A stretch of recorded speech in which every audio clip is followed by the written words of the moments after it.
Praise the lord.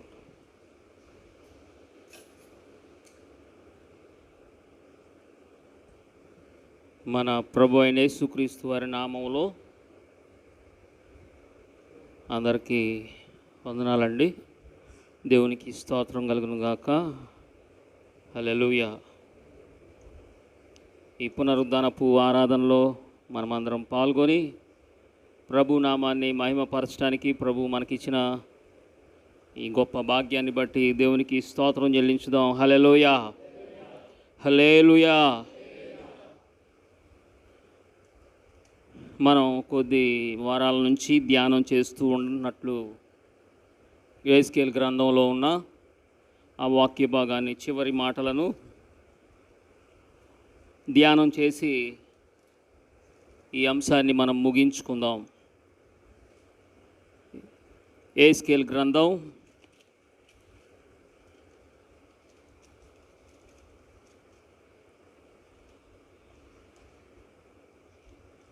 22వ అధ్యాయం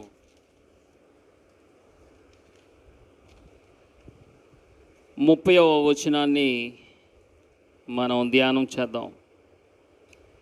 నేను దేశమును పాడు చేయకుండానట్లు ప్రాకారమును దిట్టపరచుటకును బద్దలైన సందులలో నిలుచుటకును తగిన వాడెవడని నేను ఎంత విచారించిననో ఒక్కడైనను కనబడలేదు. ఆమేన్. దేవునికి స్తోత్రం కలుగును గాక. హల్లెలూయా. అనేకమైన విషయాలను ఈ వాక్యం ద్వారా మనం ధ్యానం చేస్తున్నాం. ఏ విధంగానైనా కానీ మనలను బద్దలైన సందులలో నిలవాలి అనేదే దేవుని యొక్క ఉద్దేశం. అది కుటుంబంలో కావచ్చు, సంఘంలో కావచ్చు, లోకంలో ఉన్న సమాజంలో కావచ్చు, ప్రతి విషయంలో కావచ్చు. బద్దలైన పరిస్థితులు అనేది ఎక్కడైనా కానీ కష్టాన్నే కానీ సమాధానాన్ని, సంతోషాన్ని ఇవ్వదు. భారతదేశానికి డెల్హౌసీ అనే ఒక గవర్నర్ బ్రిటిష్ వారి యొక్క పరిపాలనలో పంపబడ్డాడు. ఆయన చాలా చాలా తెలివైనటువంటి ఆలోచనలు ఆ బ్రిటిష్ సామ్రాజ్యం కోసం చేసినట్లు చూస్తాం. ముఖ్యంగా ఆయన ప్రతిపాదించినటువంటి విషయం ఏంటంటే, మీ అందరికీ కొంతమందికి తెలిసి ఉండవచ్చు. ఏందో చెప్పండి? విభజించు, పాలించు. నిజంగా అతను తన సామ్రాజ్యం కోసం అది అతనికి ఎంతో మేలు చేసింది. అంటే ఒక సంస్థ కావచ్చు, ఒక జనాంగం కావచ్చు, ఒక దేశం కావచ్చు, ప్రజలు కావచ్చు,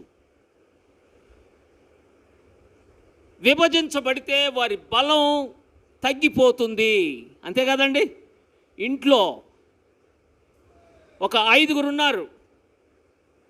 తండ్రి, తల్లి, 3 పిల్లలు.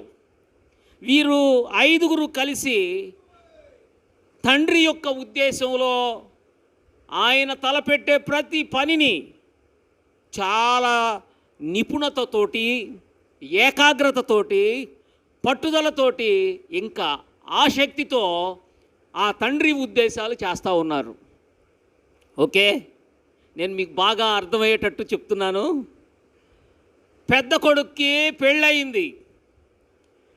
పెళ్ళైనప్పుడు ఆ పెళ్లి చేసుకున్న వ్యక్తి యొక్క భార్య ఉందే, ఆమె ఏంది ఇది, ఎంతకాలం ఇట్ట కష్టపడతావు, ఎంతకాలం మీ నాన్న మాటేనా వినేది, ఎంతకాలం ఇంకా వాళ్ళ అవసరాలు తీర్చటమేనా, వాళ్ళ అవసరం ఈయన అవసరం కాదా, వాళ్ళ యొక్క ఉద్దేశాలు ఇతని కోసం కాదా?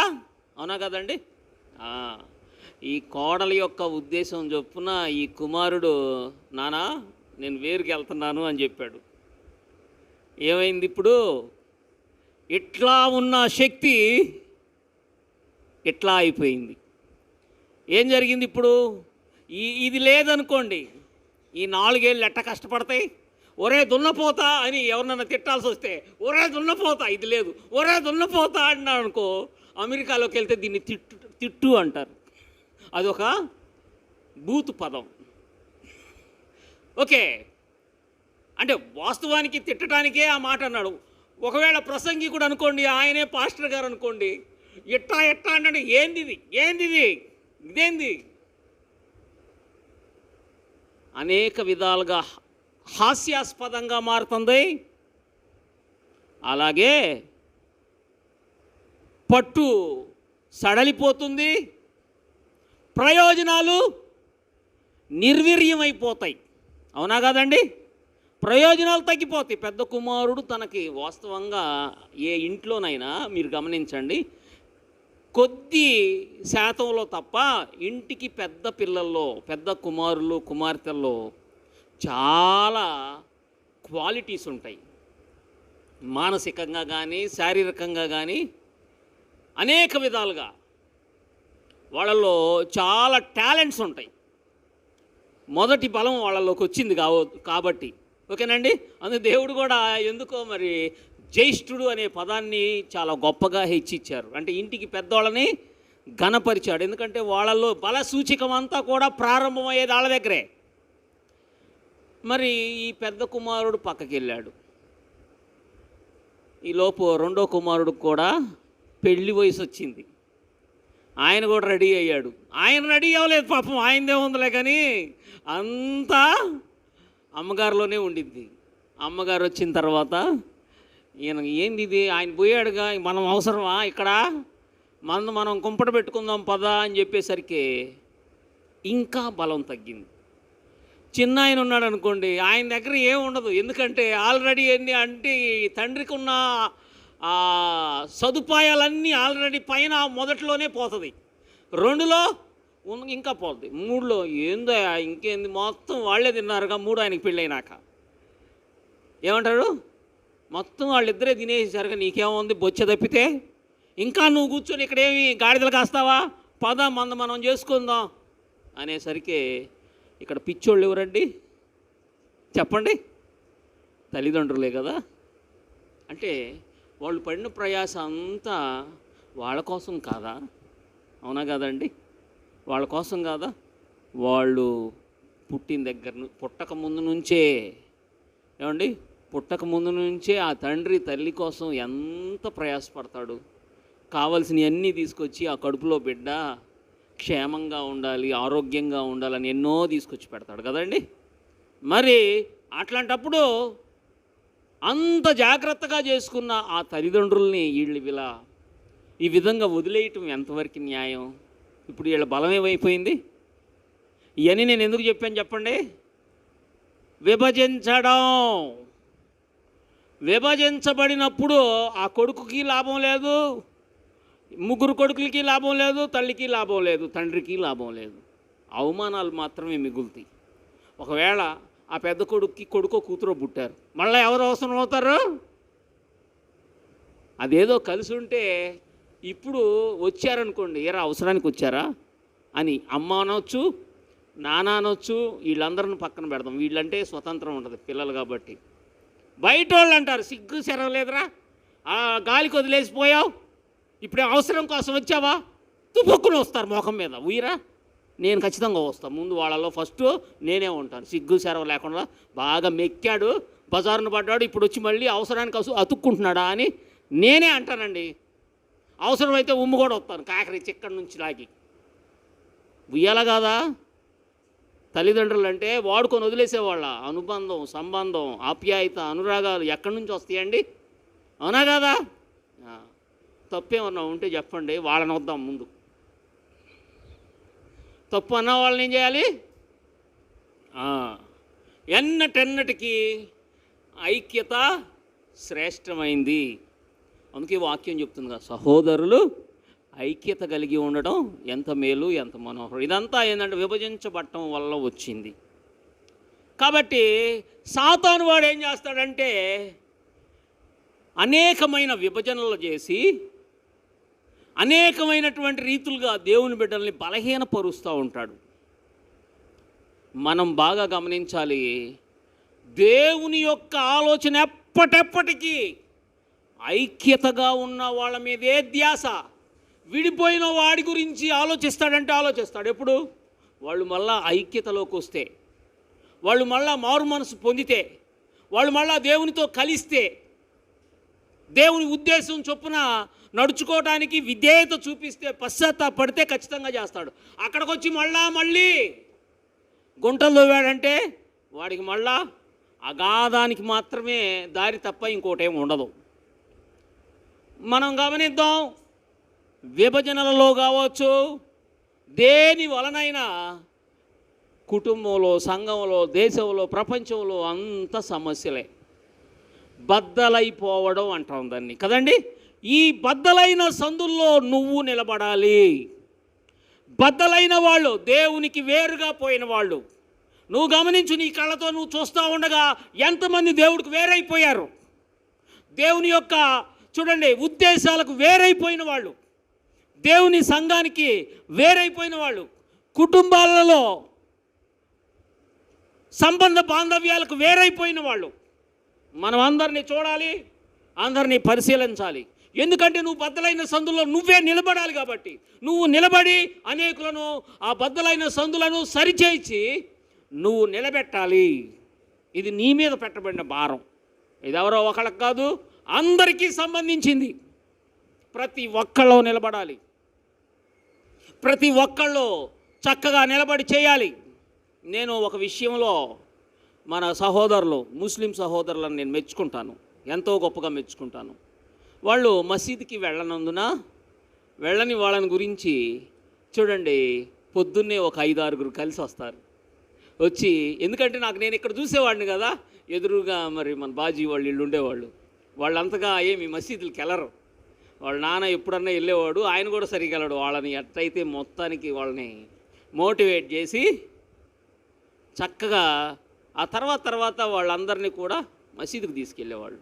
వాళ్ళనే కాదు, ఎక్కడున్న వాళ్ళనైనా అంతే, మా ఇంటి దగ్గర కూడా అంతే.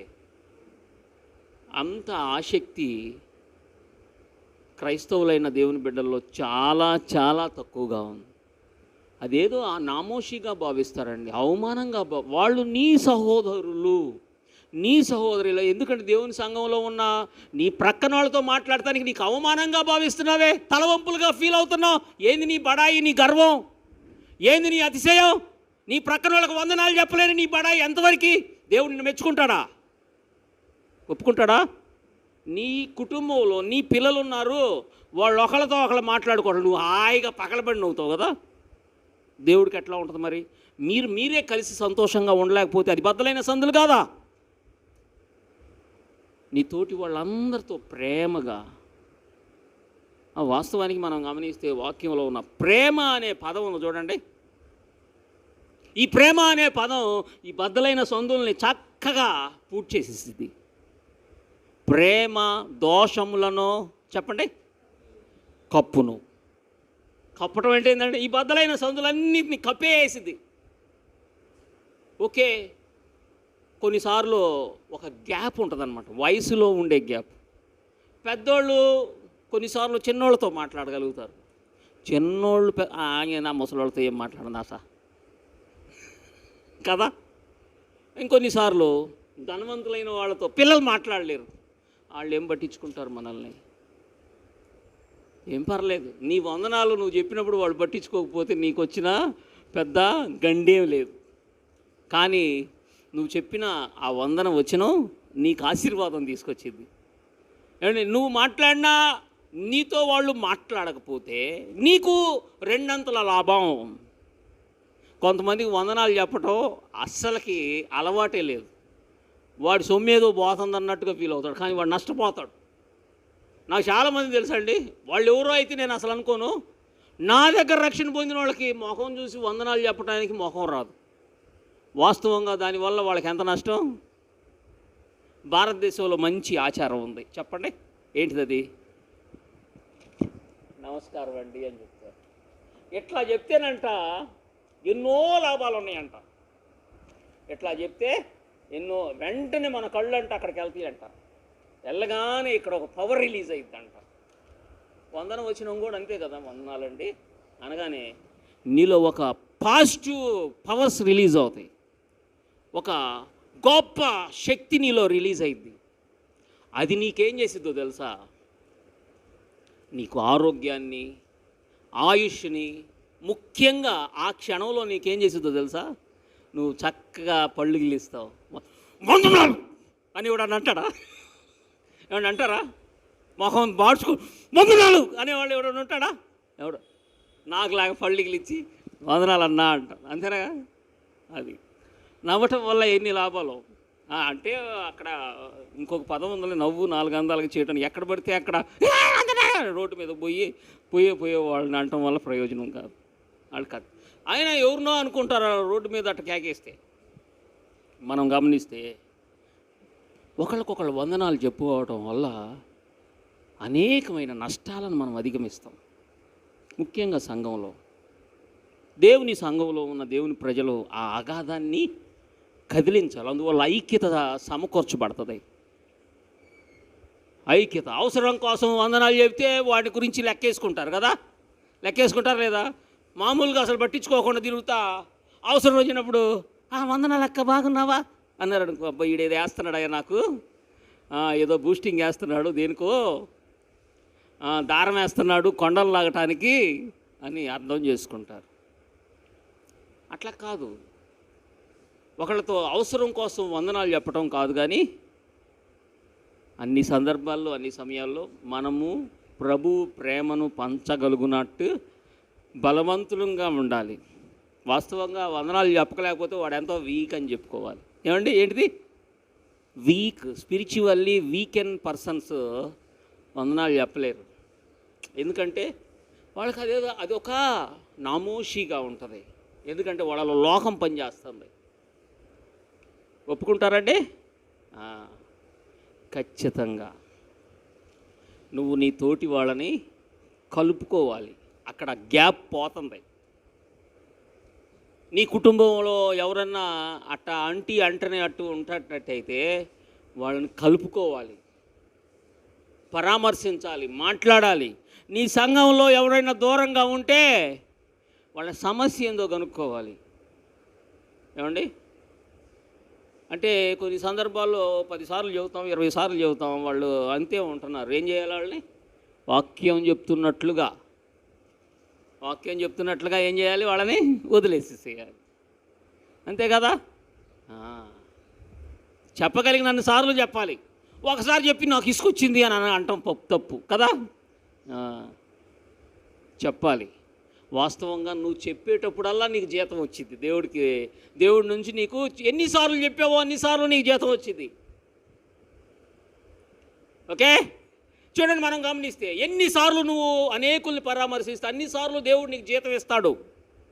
కాబట్టి నువ్వేమీ నిరాశ చేసుకోవాల్సిన అవసరం లేదు. నీకు రావాల్సిన జీతం నీకు వచ్చింది. గమనిస్తే ప్రాముఖ్యంగా మోషే కాలంలో జరిగిన ఒక సంఘటన మనం జ్ఞాపకం తెచ్చుకుందాం. ఏంటంటే ఇశ్రాయేల్ ప్రజల్ని మోషే గారు ఐగుప్తు నుంచి కానానికి తీసుకొని వెళ్తూ ఉండగా దేవుడు మోషేను దేవుని సన్నిధిలోకి రమ్మంటారు. చూడండి, అక్కడ జరిగినటువంటి ఒక ప్రాముఖ్యమైన విషయం ఏంటంటే దేవుడు మోషేని రమ్మన్నప్పుడు మోషే వెళ్ళాడు. ఆయన వెళ్ళటమే కానీ తిరిగి రావటం వెంటనే అంత టైం ఏమీ లేదు. దేవుడితో ఆయన కలిసి దేవుని మాటలు వింటూ ఉన్నాడు. పాపం 40 రాత్రులు 40 పగళ్ళు అయిపోయింది. ఎంతకాలం అండి? ఆయన ఆహారం కూడా తీసుకోలేదు. అన్నపానాల గురించి వీటి గురించి ఏమీ ఆయన ఆలోచించాల్సిన అవసరం రాలేదు. దేవుని సన్నిధిలో దేవుని యొక్క కృపచేత ఆయన తృప్తిపరచబడతా ఉన్నాడు. ఆయన వాక్యాన్ని ఆయన బోధిస్తుంటే ఈయన వీటన్నిటినీ జాగ్రత్తగా ఆలకిస్తున్నాడు. 40 రాత్రులు 40 పగళ్ళు. ఆ కాలంలో జరిగిన ఒక ప్రాముఖ్యమైన సంఘటన ఏంటంటే ఈ ఇశ్రాయేల్ ప్రజలందరూ అహరోన్ దగ్గరకు వచ్చారు. అహరోన్ దగ్గరకు వచ్చి, ఏడి ఆ మోషే ఏడి, ఆ యెహోవా ఏడి మాకు దేవుడు కావాలి ఇప్పుడు, కాబట్టి మాకు దేవుణ్ణి చెయ్యి అని అహరోన్ దగ్గర కేకలేస్తారు. ఇక ఆయన భయం చేత అక్కడున్న ఆ ప్రజల దగ్గర ఉన్నటువంటి బంగారం అంతటిని తీసుకొని అగ్నిలో వేస్తారు. అప్పుడు అక్కడ ఒక దూడ తయారు చేయబడింది. ఏం చేయబడిందండి? దూడ. ఈ దూడ తయారు చేయబడ్డప్పుడు ఆ దూడను చూసుకొని ఐగుప్తు నుంచి మమ్మల్ని ఇక్కడికి తీసుకొచ్చినటువంటి యెహోవా ఇదే అని వాళ్ళు కేకలేయడం స్టార్ట్ చేసి బలులు అర్పించిన బలులను వాళ్ళు తింటా ఏం చేశారంటండి? నాట్యం ఆడారంట. వారు తినుటకును త్రాగుటకును కూర్చుండి ఆడుటకు లేచిరి. ఎందుకు లేచారంటండి? ఆట అంటే ఏదో గోళీలాట, బెజ్జలాట, లేకపోతే క్రికెట్ కాదు. వాళ్ళ ఆట కామక్రీడ, వికారపు కామ కోరికలతో వాళ్ళు విచ్చలవిడితనంతో కూడినటువంటి ఆటలు. ఈరోజు సమాజంలో పబ్బులు ఉన్నాయి కదండి, పబ్బులు ఇట్లాగా. కొన్నిసార్లు మనం గమనిస్తే కొన్ని వాటిని ఏమంటారంటే తిరణాళ్ళు కావచ్చు, ఇంకా చెప్పండి కొన్ని పండగలకి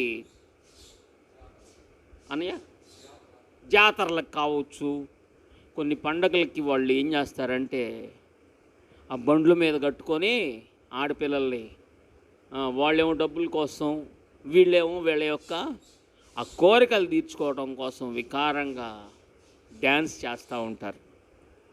ఇది ఆ పండగ రోజు వాళ్ళు ఏం చేస్తారో తినుటకు కూర్చోండి, తాగటం అంటే మంచినీళ్ళు కాదు, అర్థమైందా?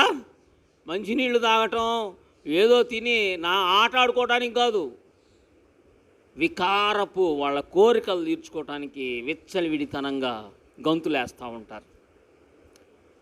ఈ విధంగా వాళ్ళు చేశారు ఇశ్రాయేల్ ప్రజలు. ఆ పిమ్మట వాళ్ళు అట్లా చేస్తూ ఉండగా మోషే 40 రాత్రులు 40 పగళ్ళు దేవునితో తన సమయాన్ని గడిపి దేవుని చేత మరి తీసుకొనబడిన ఆ 10 ఆజ్ఞల రాతి పలకలు, 2 రాతి పలకలు తీసుకొని ఆయన వచ్చాడు. వచ్చి చూసేసరికి చాలా బాధ వచ్చింది. ఆ సమయంలో దేవుడు ఇక నేను సహించలేను ఈ జనాన్ని, వీళ్ళందరినీ నాశనం చేసేస్తాను, కాబట్టి మరి వీళ్ళందరినీ నువ్వు హతం చేసే, నేను నీలో నుంచి కొంత సంతానం, నీలో నుంచి నా సంతానాన్ని లేవనెత్తుతాను అని చెప్పి దేవుడు కోప్పడ్డారు. ఇక్కడ మోషేకి మంచిదే కదా, నా పిల్లలు, నా సామ్రాజ్యం, నా కుటుంబం గొప్పదయ్యి అబ్రహాము కుటుంబం పోయి, అంతే కదండి, అబ్రహాము సంతానం కాదు, ఇప్పుడు ఏ సంతానం వచ్చింది? మోషే సంతానం, అంతే కదా. అబ్రహాము, ఇస్సాకు, యాకోబు, మోషే అనువారి దేవుడుగా దేవుడు లిఖించబడతాడు. అది ఎంతో గొప్ప విషయం. మీరు గమనించినట్లయితే మోషే అట్లాంటి స్వార్థపూరితంగా ఆలోచించలా ప్రజల విషయంలో. ఇంకో వేరే విధంగా ఈరోజు అయితే ఎట్లా ఉంటుందండి? వేసే ఎందుకో మనమే ఈ పని కానిచ్చుకుందామని విభజించటం, పాలించటం. ఇప్పుడు ఏ కుటుంబంలో చూసినా అదే పరిస్థితి. ఎవడికి వాడు స్వార్థపూరితంగా ఆలోచిస్తున్నాడు. దేశంలో నాయకులు కూడా అంతే. ఈ పొలిటీషియన్స్ అంతా కూడా ఎంత రోతగా చేస్తున్నారో కదండి, రోత, సిగ్గు శరం విడిచి చేస్తున్నారంటే దాన్ని మనం చెప్పుకోనక్కర్లేదు. వాడుకున్నంత వరకు వాడుకుంటారు ఒక మనిషిని, వాడు అపజయం వచ్చిందంటే ఇంకొకటి దగ్గరికి వెళ్తారు. అంటే వాడి దగ్గర నుంచి తినటానికే. ఆ తర్వాత వాడు మేలు పొందితే పక్కకి వెళ్ళిపోతారు. అది పక్కన పెడదాం, సంఘంలో కూడా అదే అయిపోయింది. అయ్యో ఎంత ఘోరం, ఎంత ఘోరం. ఒకవేళ పాస్టర్ గారికి ఏదైనా అనారోగ్యం వస్తే వెంటనే ఏమవుతుంది? ఆ సంఘాన్ని వీడు కబ్జా చేస్తాడు. వాడికి ఏదో లేదు, ఏదో అయ్యా ఈరోజు నాకు ఒంట్లో బాగోలేదు, వాక్యం చెప్పయ్యా అని చెప్పి ఎక్కడో పాస్టర్ గారు ఎత్తాడు. ఈలోపు ఇదంతా స్వాహా. ఎన్ని చోట్ల చూడలేదు. అరే వీళ్ళు కూడా పాలిభాగస్తులుగా సంఘంలో ఉంచబట్టం ఎంతో మంచిదని వాళ్ళని కూర్చోబెడితే సంఘానికి క్షేమకరంగా కాదు, సంఘానికి కీడుకరంగా ఉండే వాళ్ళు ఎంతమంది లేరు? ఉన్నారా లేరా? నీవు దేవుని సంఘంలో ఉంటే బద్దలు చేయడానికి కాదు, కానీ బద్దలైన వాటిని కాపాడటానికి దేవుడు నిన్ను పెడుతున్నాడు. మోషే అట్లాంటి ఆలోచన చేయలా. మోషే స్వార్థపూరితంగా ఆలోచించలా. ఈరోజు ప్రతి మనిషిలో ఉన్న కుళ్ళు బయటకు వస్తుంది, అసూయ బయటకు వస్తుంది, వెళ్ళగక్కుతున్నారు.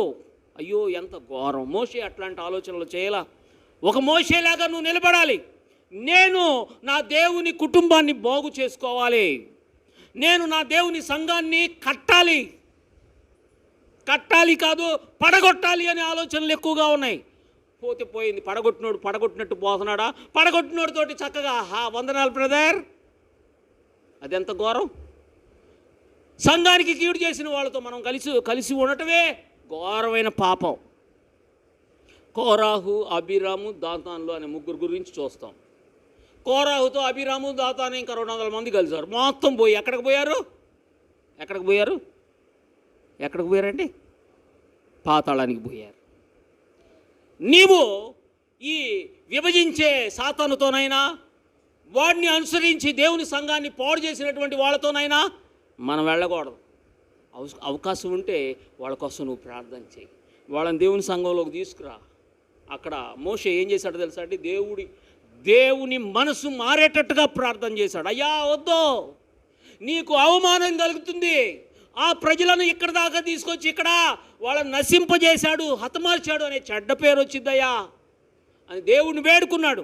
ఈరోజు మనం అట్లాగా వేడుకోవాలి. అయ్యా వద్దయ్యా, వాళ్ళు తప్పిపోకూడదు ప్రభు, వాళ్ళు కీళ్ళలో పడకూడదు ప్రభు. ఆ తర్వాత దేవుని పక్షంగా నిలబడ్డ కొంతమంది ఉన్నారు. వారు మూర్ఖత్వంతో, కఠినత్వంతో దేవుడే మాకొద్దు, మాకు ఈ దూడే కావాలి అన్న వాళ్ళు ఆ కామ వికారపు క్రీడల్లో పాల్గొంటూ విచ్చలవిడితనంగా ఉన్న వాళ్ళందరినీ నశింప చేయమని చెప్పినప్పుడు ఆ రోజు కొన్ని వేల మంది చచ్చారు. కొందరు దేవునికి అనుకూలంగా నిలబడిన లేవీయులను మనం చూస్తాం.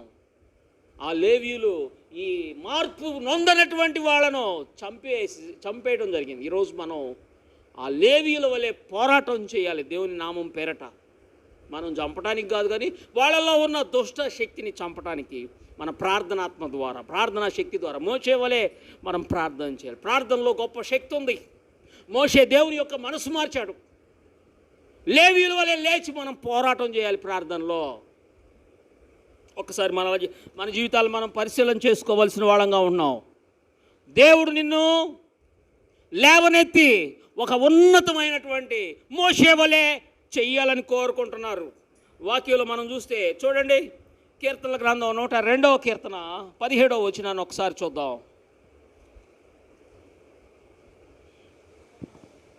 కీర్తనల గ్రంథం 102:17. ఆయన దిక్కులేని దరిద్రుల ప్రార్థన నిరాకరింపక వారి ప్రార్థన వైపు. చూడండి, మోషే ఆ రోజు అందరూ ఒక దిక్కుకు పోయారు, వారి కోసం ఆయన ప్రార్థన చేశాడు. దిక్కులేని వారి, అయ్యా నేను ఒంటరిగా కాకూడదు, నా ప్రజలు దిక్కులేని వాళ్ళుగా కాకూడదు అని దేవుడిని వేడుకున్నారు. ఈరోజు నువ్వు ప్రార్థన చేయాలి. దేవుడు నీ ప్రార్థన ఆలకిస్తారు. ఏమంటే ఎంత గొప్ప విషయం! నీ మాటలు వినే దేవుడు ఉన్నాడు అనే ఈ శుభవార్త ఎంత గొప్ప విషయం అండి, అవునా కాదా? నీ ప్రార్థనలు దేవుడు ఆలకిస్తున్నాడు. నీ ప్రార్థనలకి ప్రాముఖ్యమైన స్థానాన్ని ఇస్తున్నాడు దేవుడు. ఒక్కసారి మన జీవితాల్లో మనల్ని మనం పరిశీలన చేసుకోవాలి. దేవుడు నీ ప్రార్థనలు ఆలకిస్తున్నాడు, అందుకే మనం ప్రార్థనలు చేయాలి. చూడండి, కొరింథీయులకు రాసిన మొదటి పత్రిక 4:13 చదువుదాం.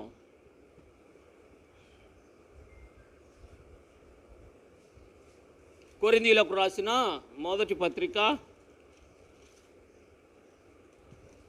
4:13. దూషింపబడి బ్రతిమాలు కొనుచున్నాము, లోకమునకు లోకమునకు మురికిగాను అందరికీ పెంటగాను ఇప్పటి వరకు ఎంచబడి ఉన్నాము. ఏమని చెప్పబడుతుంది? దూషింపబడియు ఏమండి బతిమాలు కొరుచున్నాము. నిజమే. నా ఈ చిన్న జీవితంలో, నా ఈ చిన్న సేవా అనుభవంలో నేను ఎంతోమందికి నిజంగా మేలు చేశాను. అది తెలుసు, దేవుడికి తెలుసు.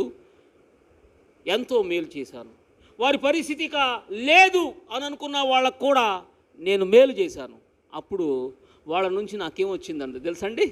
ఇదిగో ఇక్కడున్న మాటే, దూషించబడ్డాను, అయినా కానీ నేను ఈరోజు కూడా వాళ్ళ కోసం నేను ప్రార్థన చేస్తున్నాను. మనం అందరం అలాగే ఉండాలి.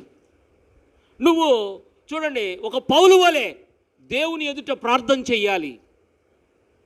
పౌలు వలె దూషించబడుతున్నాం. అవును, వాళ్ళు ఎవరైనా కావచ్చు, మన కుటుంబంలో వాళ్ళు కావచ్చు, సంఘంలో వాళ్ళు కావచ్చు, బయట వాళ్ళు కావచ్చు. నేను కుటుంబంలో వాళ్ళ కోసమైనా, సంఘంలో వాళ్ళ కోసమైనా, బయట వాళ్ళ కోసమైనా నేనే ఒక మెట్టు దిగుతాను. ఏమండి, నేనే ఒక మెట్టు దిగి వెళ్ళి వాళ్ళతోటి సమాధాన పడతాను, వాళ్ళతో మాట్లాడతాను, ప్రార్థన చేస్తాను. నాకు వచ్చిన నష్టమే ఉందా అంటే ఏముంది, లాభమే. వాళ్ళ కోసం నేను ప్రార్థన చేస్తున్నప్పుడు ఇంకా రెట్టింపు అవుతుంది నాకు. అవునా కదా? మనం దూషించబడుతున్నప్పుడు, మనకు నష్టం చేసిన వాళ్ళ కోసం ప్రార్థన చేస్తున్నప్పుడు దేవుడు నీకు ప్రతిఫలం ఇస్తాడు.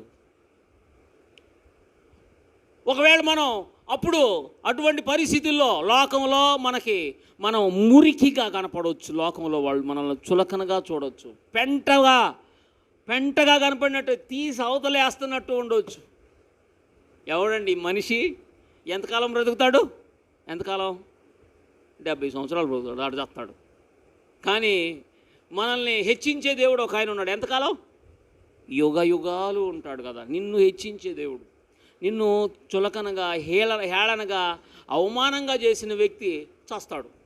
కానీ ఎవరి నిమిత్తం ఈ విధంగా చేయబడ్డావో ఆయన నీ కోసం ఉండి యుగ యుగాల మహిమ నీ కోసం. ఒక పాట వేసాను, యుగ యుగాల తలపు మది నిండేనే కదా. యుగ యుగాల తలపుతో ఆ గొప్ప ఆశీర్వాదాలతో మనల్ని నింపుతాడు. వాక్యంలో మనం గమనిస్తే విలాప వాక్యాల్లో ఒక మాట మనం చదువుదాం. విలాప వాక్యములు 3వ అధ్యాయం 45వ వచనాన్ని చదువుదాం.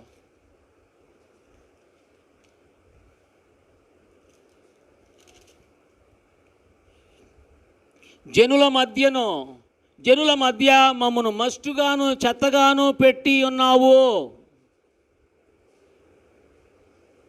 ఎవరండి ఈ మాట అంటుంది? కొన్నిసార్లు దేవుడే నిన్నట్లా అప్పగించొచ్చేమో. ఎట్లాగా? మస్టుగాను చెత్తగా ఉండినట్లు, ఎవరు పట్టించుకోకుండా వదిలివేయబడిన చెత్త వలె మస్టు వలె చేయబడవచ్చేమో. కానీ నువ్వు బద్దలైన సందులలో నిలబడినప్పుడు, అప్పుడు ఆ సమయంలో మస్టు వలె చెత్త వలె విసిరివేయబడ్డప్పుడు నువ్వు చేసే ప్రార్థనలకి ఎంత విలువ, ఎంత గొప్ప విషయం. అప్పుడే దేవుని వాక్యం చెప్తుంది నీ గురించి, నీ ఫలము పరలోకమందు ఏమవుతుందంటండి? అధికమవుతుంది. నిన్ను ద్వేషించి దూషించి తీసి అవతలేసిన వాళ్ళు నిన్ను మస్టులాగా చూస్తున్నప్పుడు నువ్వు ఎంతో గొప్ప ఆశీర్వాదాన్ని అనుభవిస్తావు. అందుకే ఈ రోజున దేవుడు మనల్ని ప్రత్యేకంగా ఆయన యొక్క ఉద్దేశానుసారమైన బిడ్డలుగా, ఆయనకి ఇష్టమైన బిడ్డలుగా, ఆయన వలె ఆయన ఏ విధంగా గవిని వెలుపల సిలువ వేయబడి అవమానపరచబడ్డారో ఆయనతో కూడా మనం సిలువ వేయబడే పరిస్థితుల్లో ఉంచబడ్డాం. అయినా నువ్వు బద్దలైన సందుల్లో యేసు ప్రభుతో కలిసి మనం నిలబడుతున్నాం.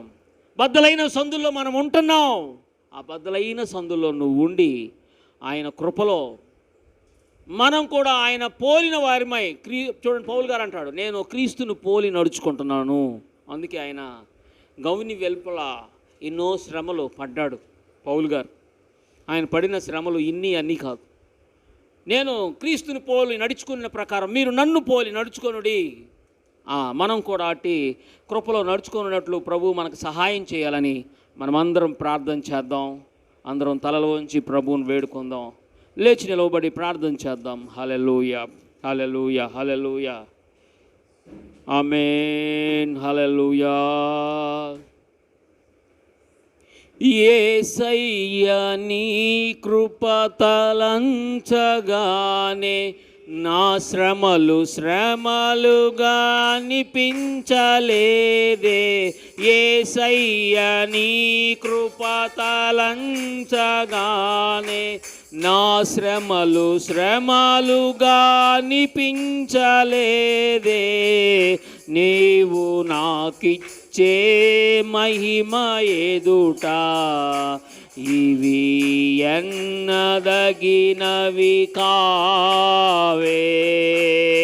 నీవు నాకిచ్చే మహిమ ఎదుట ఇవి ఎన్నదగినవి కావే.